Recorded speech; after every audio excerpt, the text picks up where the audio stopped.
اتباع سنت کا بیان کہ نبی صلی اللہ علیہ وسلم کی اتباع، اس کے اوپر بہت ساری باتیں آ چکی ہیں۔ ارباد ابن ساریہ رضی اللہ عنہ سے روایت ہے، صلی لنا رسول اللہ صلی اللہ علیہ وسلم صلاۃ الصبح، کہ نبی صلی اللہ علیہ وسلم نے ہم لوگوں کو فجر کی نماز پڑھائی، اس کے بعد ہماری طرف متوجہ ہوئے، فوعظنا موعظۃ بلیغہ، بہت ہی بلیغ خطبہ دیا، نصیحتوں سے پر تھا، اور ایسا لگ رہا تھا کہ نبی صلی اللہ علیہ وسلم کا یہ آخری خطبہ ہو۔ ایسا خطبہ تھا، وجلت منہ القلوب وذرفت منہ العیون، اس خطبے سے دل دہل گئے، آنکھوں سے اشک رواں ہو گئے، کأنہ یودع امتہ، گویا کہ نبی صلی اللہ علیہ وسلم کا یہ آخری اور الوداعی خطبہ ہو۔ فقام رجل من القوم فقال، ایک آدمی کھڑا ہوا،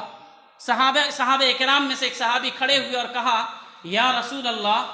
کأنہا موعظۃ مودع، لگتا ہے یہ آپ کا آخری خطبہ ہے، فاوصنا، ہمیں وصیت کیجیے۔ تو نبی صلی اللہ علیہ وسلم نے فرمایا، اوصیکم بتقوی اللہ والسمع والطاعہ، کہ میں تم کو اللہ کا تقوی اختیار کرنے کی وصیت کرتا ہوں۔ تقوی کا مطلب کیا ہوتا ہے، اس کو ایک مثال سے سمجھیں۔ رمضان گرمی کے موسم میں آج کل پڑتا ہے، عصر کا بعد ہو، پہلا رمضان ہو، اور آپ کو پیاس بہت زیادہ لگتی ہو، عصر کا بعد ہے، گھر میں کوئی بھی نہیں ہے، فریج میں پانی موجود ہے، کیواڑ کھڑکی سب بند ہے، دل ایک طرف کہہ رہا ہے کہ جاؤ پانی پی لو، کوئی نہیں دیکھے گا، لیکن شریعت کہہ رہی ہے کوئی دیکھے نہ دیکھے، جس کے لیے تم نے روزہ رکھا ہے وہ تو دیکھ رہا ہے نا۔ یہی خوف، نگہبانی کا یہی احساس آپ کو روزہ کے توڑنے سے روکے رکھتا ہے، اسی کا نام تقویٰ ہے۔ تو جب آپ روزے کی حالت میں حلال چیز، پانی حلال ہے، ہمیشہ کے لیے حلال ہے، لیکن ایک لیمیٹڈ پیریڈ کے لیے اللہ نے حرام قرار دیا ہے، تو آپ اس کو ہاتھ نہیں لگاتے، کیونکہ رب دیکھ رہا ہے۔ تو جن چیزوں کو اللہ نے ہمیشہ کے لیے حرام قرار دیا ہے، اس کو آپ ہاتھ کس طریقے سے لگا دیتے ہیں؟ حلال چیز کو ایک مختصر مدت کے لیے حرام قرار دیا گیا، ایک مخصوص حالت میں، تو آپ اس کو ہاتھ لگاتے سے اس لیے ڈرتے ہیں کہ اللہ دیکھ رہا ہے، اور جن چیزوں کو اللہ نے ہمیشہ کے لیے حرام قرار دیا ہے، اس کے دیکھتے وقت یا اس کو کرتے وقت یہ خیال کیوں نہیں آتا، کوئی دیکھے نہ دیکھے، عرش کا مالک تو دیکھ رہا ہے نا، عرش پر مستوی رب تو دیکھ رہا ہے نا، جنتوں کا مالک دیکھ رہا ہے نا۔ یہی احساس کا نام تقویٰ ہے۔ کالی اور اندھیری رات میں، سمندر کے بالکل تہ کے نیچے ایک کالے پتھر پر ایک کالے رنگ کی چوٹی چل رہی ہونا،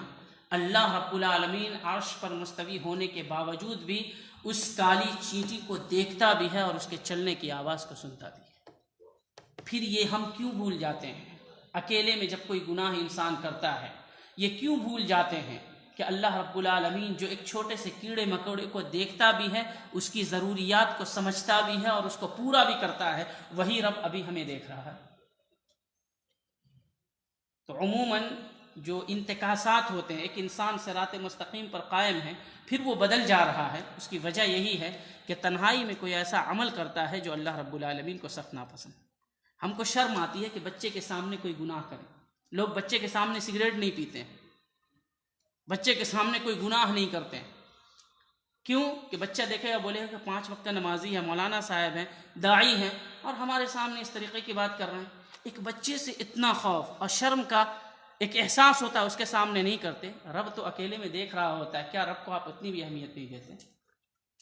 کوئی بھی کام کرنے سے قبل سوچیں کہ کل رب کو ہم کیا جواب دیں گے۔ اسی کا نام تقویٰ، اور صحابہ کرام اسی طریقے سے اپنے نفس کا محاسبہ کرتے تھے، اور ہر ایک داعی کا یہی طریقہ کار ہونا چاہیے، کیونکہ جو انسان اپنے نفس کا محاسبہ جس قدر کرے گا، وہ اللہ کے اسی قدر قریب ہوگا۔ چنانچہ حضرت عمر کہتے تھے، حاسبوا انفسکم قبل ان تحاسبوا، رب کے حساب لینے سے قبل اپنے نفس کا محاسبہ کرو۔ تو اس کے بعد نبی صلی اللہ علیہ وسلم نے کہا، میں تقویٰ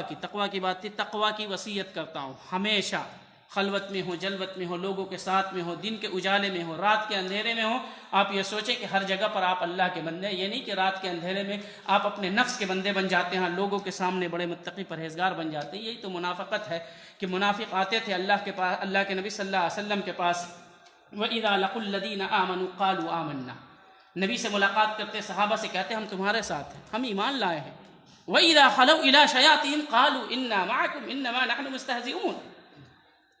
وہ لوگ کہتے ہیں جب اکیلے میں جاتے اپنے شیطان کے پاس جاتے کہتے کہ ہم تو بس بہانہ کر رہے تھے، دکھا رہے تھے کہ ہم ان کے ساتھ ہیں، حقیقت میں تو ہم تمہارے ساتھ ہیں۔ تو جو انسان سب کے سامنے متقی پرہیزگار بنتا ہے، تقوی شعار بنتا ہے، اور اکیلے میں جا کر کے شیطان کے چکر میں پھنس کر کے گناہ کرتا ہے، کیا اس کا یہ عمل منافق کے عمل سے مشابہت نہیں رکھتا جس کا ذکر اللہ رب العالمین نے کیا؟ اس لیے ان اعمال سے ہم سبھی کو بچنے کی ضرورت ہے، اور کوئی بھی انسان گناہوں سے پاک نہیں ہے، لیکن وہ انسان سب سے بہترین ہے جو اپنے گناہوں کا مداوع اور علاج توبہ کی صورت میں کرتا ہے۔